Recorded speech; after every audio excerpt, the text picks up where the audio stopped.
मित्रांनो, साधी माणसं या मालिकेच्या आजच्या भागामध्ये देविका आता निरूपाला म्हणत असते, आई अहो काहीही झालं तरी मी माझा इगो बाजूला ठेवून माझ्या बाबांना कॉल केला होता. त्याचवेळी आता सत्या फोनवर बोलत असतो आणि मोठ्यानेच फ्रॉड असं म्हणतो. तेव्हा देविकाला आणि निरूपाला मोठा धक्काच बसतो की हा नक्की कुणाला फ्रॉड म्हणाला. देविकाला मनोमन भीती वाटू लागते की मला तर हा फ्रॉड म्हणाला नसेल ना, आणि याला माझ्याबद्दल कळलं वाटतं असं म्हणून मनातच देविका खूप घाबरलेली असते आणि पंकजकडे पाहते. तर आता सत्या देखील रागातच आता लगेच देविकाकडे पाहत असतो. मग आता पंकज आणि निरूपाला कळतच नाही की नक्की काय चाललंय. तेव्हा आता निरूपा म्हणते देविका. मग आता देविका काहीच बोलत नाही. तिला आता खूप भीती वाटल्यासारखं होतं, कारण आता सत्याने जे काही बोललेलं असतं ते खरं असतं. मग त्यानंतर आता सत्या म्हणतो की काय रे, पैसे द्यायला जमणार नाही, ही नाटकं करतोस का तू, ठेव आता फोन, असं म्हणून तो आता लगेच फोन ठेवतो. तेव्हा कुठे जाऊन देविकाचं मन जरा शांत होतं, कारण तिला आता समजलेलं असतं की सत्या हे सगळं काही फक्त फोनवर बोलतोय. त्यानंतर आता सत्या तेथेच बसून घेतो, कारण त्याला कुणाकडूनच पैशांची मदत मिळत नसते. काही वेळानंतर आता निरूपा विचारते, काय ग देविका, तू नक्की काय बोलत होतीस? त्याचवेळी देविका विचारते, काय कुठे काय, काहीच नाही बोलत होते मी. मग आता निरूपा म्हणते, अगं तुझ्या बाबांपर्यंत कॉन्टॅक्ट होऊ शकत नाही ना, मग त्यांच्या मॅनेजरला लाव की फोन. अगं एवढा मोठा बिझनेस आहे, आजूबाजूला एवढी माणसं असतात, कुणाचा तरी फोन लागेलच ना. मग आता देविका म्हणते, आई हे तर माझ्याही डोक्यात आलं होतं आणि मी त्यांना फोन केला असता, पण बाबांच्या परवानगीशिवाय पैशांचे व्यवहार अजिबात तिकडे काही होतच नाही. त्यावेळी निरूपा आता म्हणते, अगं तू तर त्यांची मुलगी आहे आणि एवढा जीव आहे त्यांचा तुझ्यावर, आणि आता तुझ्या सासऱ्यांचा जीव धोक्यात आहे म्हटल्यावर तुझे बाबा त्यांचे नियम सुद्धा बाजूला ठेवतील ना, ते करतील ना काहीतरी मदत, असं म्हणून आता ती देविकाला सारखीच सांगत असते की तुझ्या बाबांना फोन कर. परंतु देविका आता नकारच देत असते. त्यावेळी आता लगेचच निरूपा म्हणते, तू एक काम करतेस का, पंकजला फोन नंबर दे, पंकज करेल फोन.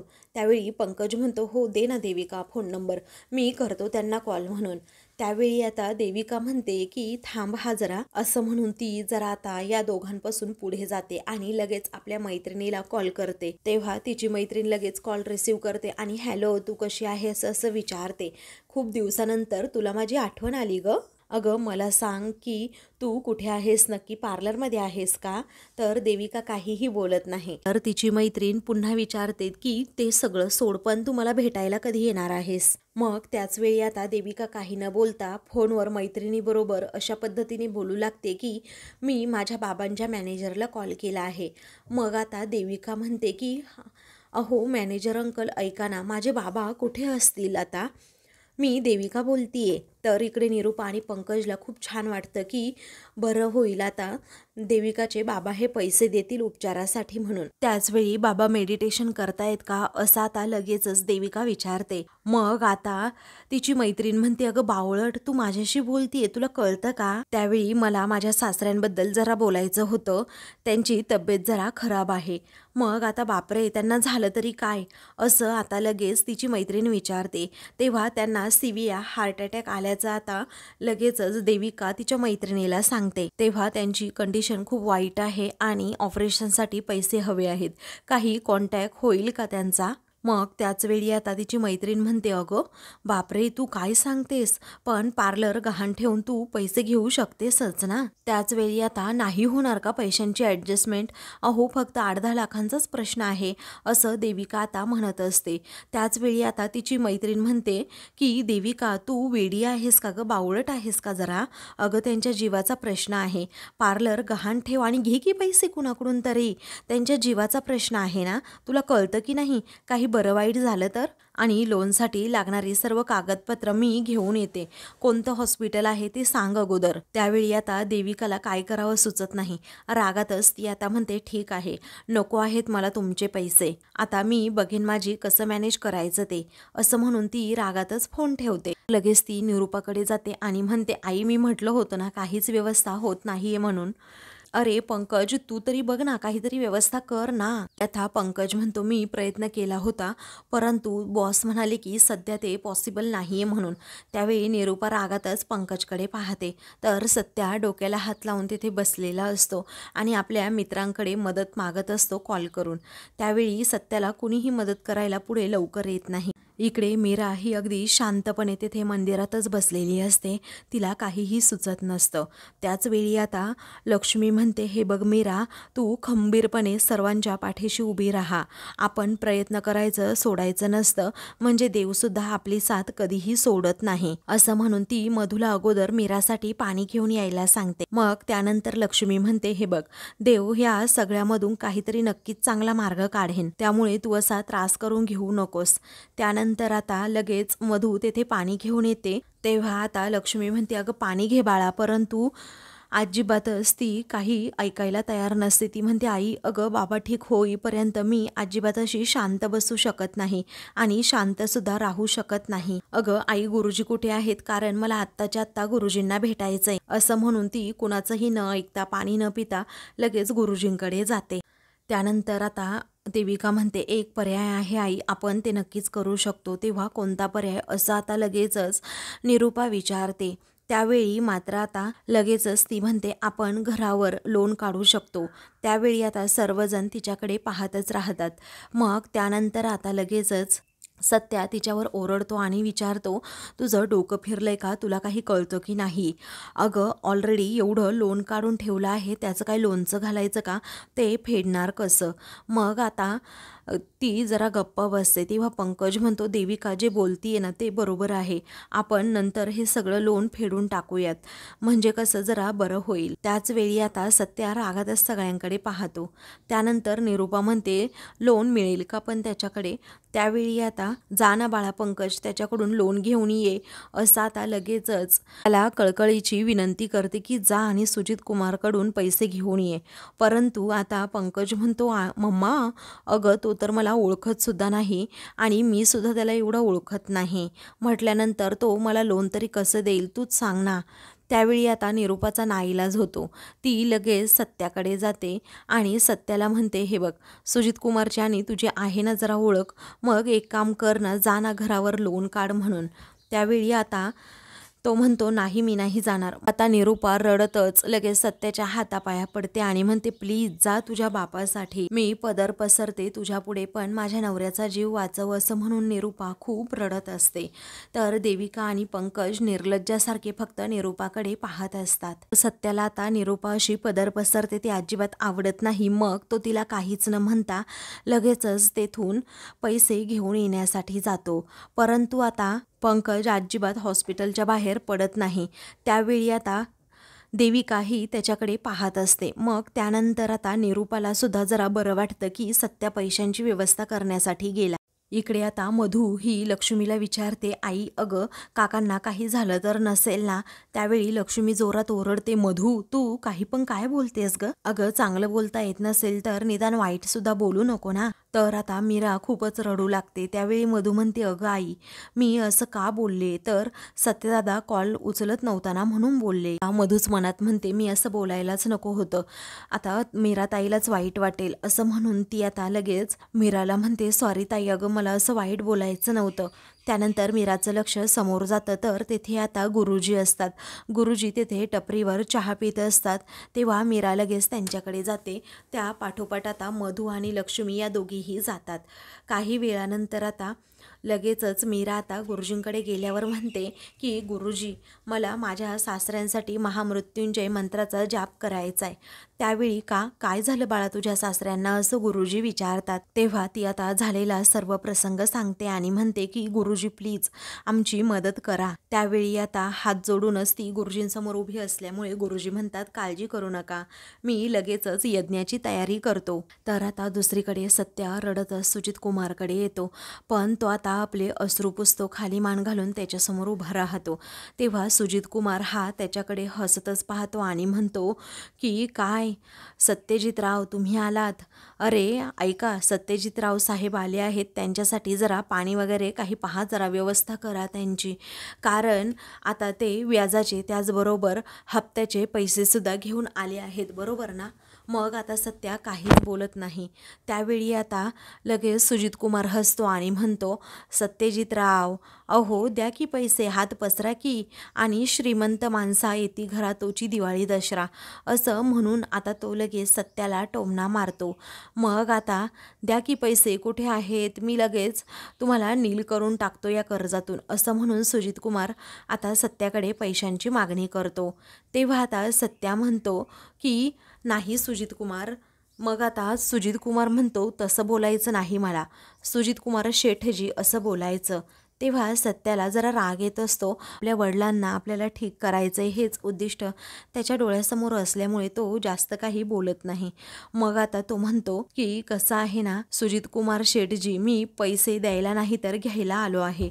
हे ऐकून सुजित कुमारलाच धक्का बस. त्यानंतर आता सुजित कुमार म्हणतो काय पैसे मागायला, म्हणतो जागेवरून उठतो आणि म्हणतो की सुजित कुमारचा करायचा नाही नाद, कारण तो करून टाकतो सर्वांना बरबाद, असं म्हणून तो सत्याकडे रागात पाहतो आणि म्हणतो काय रे मीराच्या कुंकवाच्या धन्या, अरे ये ना इकडे, ये ना जरा समोर ये. आता सुजित कुमार म्हणेल त्याप्रमाणे सत्या आता लगेच पुढे जातो.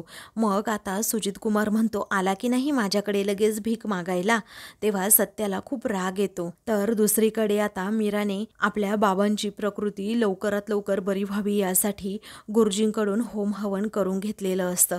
मग आता मीरा ही दत्तगुरूंसमोर प्रार्थना करते की लवकरात लवकर माझ्या बाबांची तब्येत ठीक करा म्हणून. आणि त्यानंतर मग आता तर गुरुजी म्हणतात की आता 108 वेळा तुम्ही महामृत्युंजयचा जप करा.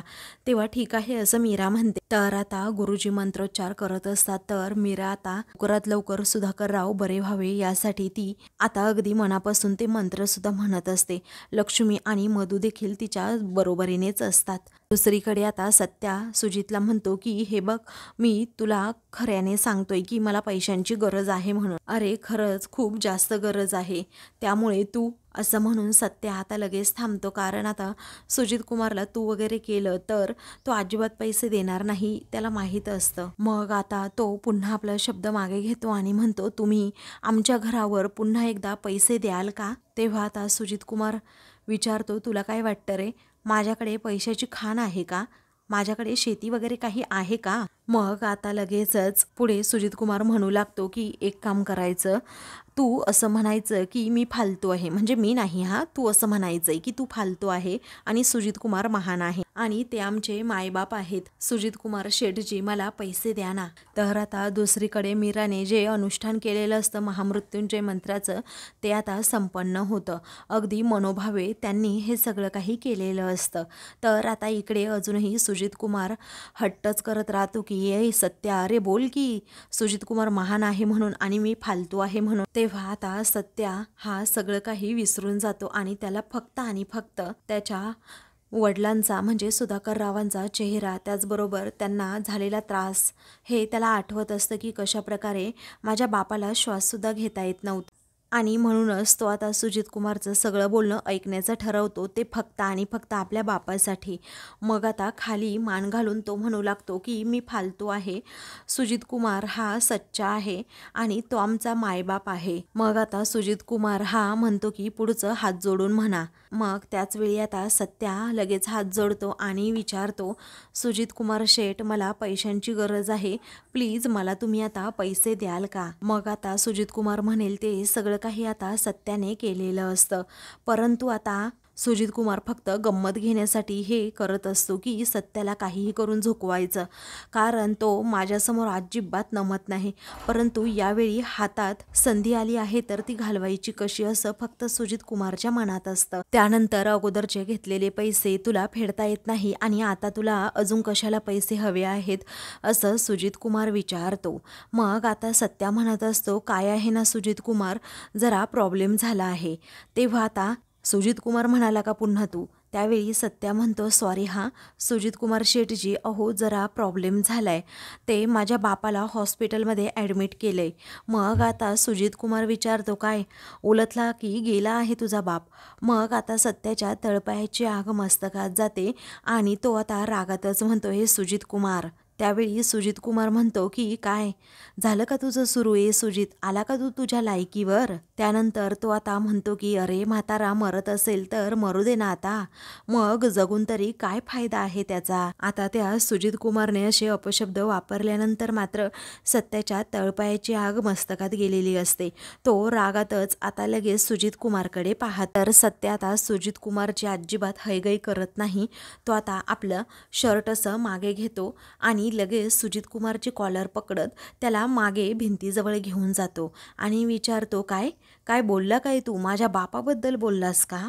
असं म्हणून तो खूपच चिडतो आणि म्हणतो की तुला बोलायची पद्धत आहे की नाही, माझा बाप आजारी आहे म्हणून मी तुझ्याकडे आलो आणि हातपाय जोडून तुला विनंती करायला लागलो, तर तू एवढा बोलतोस? आता तू बघतच राहा, ढगात गेल्यानंतर कसं वाटतं ना ते तू जरा स्वतःच्या डोळ्यांनीच बघ, असं म्हणून तो भडकतो. तेव्हा सुजित कुमार आता स्वतःला वाचवण्याच्या प्रयत्नात असतो. सोड सोड असं म्हणून आता लगेचच तो त्याच्या माणसांना सांगतो की याला धरा रे. तेव्हा ती दोन्हीही माणसं लगेच आता सत्याजवळ येतात आणि त्याला मागे खेचतात. मग त्यानंतर सुजित कुमार मोठ्या तोऱ्यातच पुढे येतो आणि म्हणतो, आता तुला कोण पैसे देतं ना ते मी बघतोच आणि तुझ्या बापाला कोण वाचवतं ना तेही जरा मी बघतोच. त्यानंतर आता सुजित कुमार पुन्हा एकदा म्हणतो, आता तू सांगलीमध्ये गाडी कशी चालवतं ना ते सुद्धा मी बघतोच रे आता. त्यावेळी आता सत्या खूपच चिडतो आणि म्हणतो, ए सुजित कुमार, मी तुला आत्ताच फायनली सांगतोय, जे काही बोलायचं असेल ना मला बोल, परंतु माझ्या बापाबद्दल एक जरी अपशब्द काढला ना तर मी ऐकून घेणार नाही तुझं, समजलं? तेव्हा सुजित कुमार खूपच रागात म्हणतोय, निघ अगोदर इथून, तू तुझ्या बापाला वाचव, जा कसं वाचवायचं असेल तसं वाचव. असं म्हणून तो आता लगेचच पैसे देण्यासाठी पूर्णपणे नकार देतो. तेव्हा सत्याला खूप वाईट वाटतं की सुजित कुमारने सुद्धा मदत केलीच नाही. तेव्हा सत्य आता नाईलाजाने लगेच तेथून निघतो. तर सुजित कुमार हा खूपच रागात त्याच्याकडे पाहतो, कारण आता फक्त त्याला सत्याला अपमानित करायचं असतं, त्याला त्या पैशांची मदत करायचीच नसते आणि सारखं त्याला दाखवून द्यायचं असतं की मी कसा शेठ आहे आणि सत्या तू किती भिकारी आहेस म्हणून. आता सत्या तेथून गेल्यानंतर सुजित कुमार त्याच्याकडे पाहून मात्र हसत असतो. तर दुसरीकडे मधू त्याचबरोबर मीरा आणि लक्ष्मी या तिघीही आता महामृत्युंजयचा जाप करतात. त्यानंतर आता पूजा संपन्न झाल्यानंतर गुरुजी एक धागा मीराकडे देतात आणि तिला म्हणतात की मीरा बाळा, हा धागा घे आणि तुझ्या सासऱ्यांच्या उजव्या हातामध्ये बांध, म्हणजे तुझे सासरे खूप मोठ्या संकटातून बाहेर येतील. तेव्हा आता मीरा तो धागा स्वतःजवळ घेते आणि मग त्यानंतर लक्ष्मी म्हणते की गुरुजी तुमचे खूप खूप आभार, तुम्ही ही आम्हाला पूजा करवून दिलीत म्हणून हा होमसुद्धा केला. त्यावेळी आता गुरुजींचे आभार मानत ती म्हणते की तुमचे उपकार कधीही मी विसरणार नाही. त्यावेळी गुरुजी म्हणतात, हो असं का बोलताय, मी तुमच्या मीराचे उपकार कधीही विसरणार नाही आणि तुमची मीरा किती गुणी मुलगी आहे माहीत आहे ना, मी लहानपणापासून तिला ओळखतो आणि हे पहा तुमची मुलगी म्हणजे माझ्या मुलीसारखी आहे. माझ्या डोळ्यासमोर लहानाची मोठी झालेली मुलगी, तिच्यासाठी मी एवढंही करू शकत नाही का? तिचं घर सुखी राहण्यासाठीच मी हे सगळं काही केलं. त्यामुळे तुम्ही कोणीच आता काळजी करू नका, सगळं काही ठीक होणार आहे, असं गुरुजी विश्वासाने सांगतात. तेव्हा मीराला आता खूप आनंद होतो की गुरुजींनी माझ्यासाठी सगळं काही केलं. आता ती लगेच तो धागा पर्समध्ये ठेवते आणि गुरुजींचे लगेच आभार मानते आणि त्यांचा आशीर्वाद घेते. तेव्हा गुरुजी तुझ्या मनातील सगळं इच्छा पूर्ण होत असं म्हणतात, असा आशीर्वाद देतात. तेव्हा आता गुरुजी तिथून जातात. तर लक्ष्मीला आता लगेच खूप टेन्शन येतं. ती म्हणते, मीरा बाळा, खूप वेळ झाला तू इथे आहे, त्यामुळे तू आता इथून लवकरात लवकर जा आणि सुधाकर दादांच्या हातामध्ये हा धागा बांध, चालेल ना? त्यावेळी आता मीरा म्हणते, हो आई, आता मी चाललेच आहे तिकडे, तेव्हा तू सगळ्यांची सुद्धा काळजी घे, असंही लक्ष्मी म्हणते. मीरा म्हणते, हो आई, घेते काळजी सगळ्यांची. पण आता मीराच्या मनात खूपच धाकधूक असते की पैसे मिळाले असतील की नाही सत्याला. परंतु आता ती लगेच हॉस्पिटलमध्ये जाण्याचं ठरवते. तर आता मित्रांनो, पुढील भागामध्ये मीरा हॉस्पिटलमध्ये जाते खरे, परंतु आता जेव्हा ती सुधाकर रावांकडे तिकडे त्यांच्या उजव्या हातामध्ये धागा बांधण्यासाठी चाललेली असते, तेव्हाच मात्र आता निरूपा तिला अडवते आणि विचारते, काय ग, कुठे चाललीस? मग आता मी बाबांच्या आयुष्य वाचवण्यासाठी त्यांच्या हातामध्ये धागा बांधायला चालली आहे. मी तिकडे महामृत्युंजयचा जप केला होता मंदिरामध्ये, असंही ती आता सांगते. मग आता रागातच लगेचच आता निरूपा म्हणते, मला माझा नवरा हवा आहे, त्यामुळे तू अजिबात तिकडे जायचं नाही. तुझी सावलीसुद्धा माझ्या नवऱ्याच्या अंगावर पडायला नको. तेव्हा आता मीरा म्हणते, प्लीज मला जाऊ द्यात. पण आता निरूपा म्हणते, नाही, मी नाही जाऊ देणार तुला कुठेच, आतमध्ये तर नाहीच नाही, असं म्हणून ती आता चिडते. त्यावेळी आता मीराचाही नाईलाज होतो आणि ती बिचारी आपली रडत बसते. त्यानंतर सत्य आता इकडे हॉस्पिटलमध्ये येतो आणि म्हणतो, काहीही झालं तरी माझ्या बापाचा जीव हा वाचलाच पाहिजे. त्यावेळी मीरा म्हणते की हो, होईल सगळं ठीक. मग आता तेथे तिला एक लहान मुलगा गाडी खेळताना दिसतो. त्यावेळी तिला आठवतं की सत्याकडे सुद्धा गाडी आहे, ती विकली तर पैशांची व्यवस्था होऊ शकते. म्हणूनच ती आता सत्याला म्हणते, एक मार्ग आहे आपल्याकडे. सत्या विचारतो, कोणता? माझ्या बापाचा जीव वाचवण्यासाठी मी काहीही करू शकतो. तर आता मित्रांनो, अशाच मालिकेंचे पुढील भाग पाहण्यासाठी चॅनलला सबस्क्राईब करा.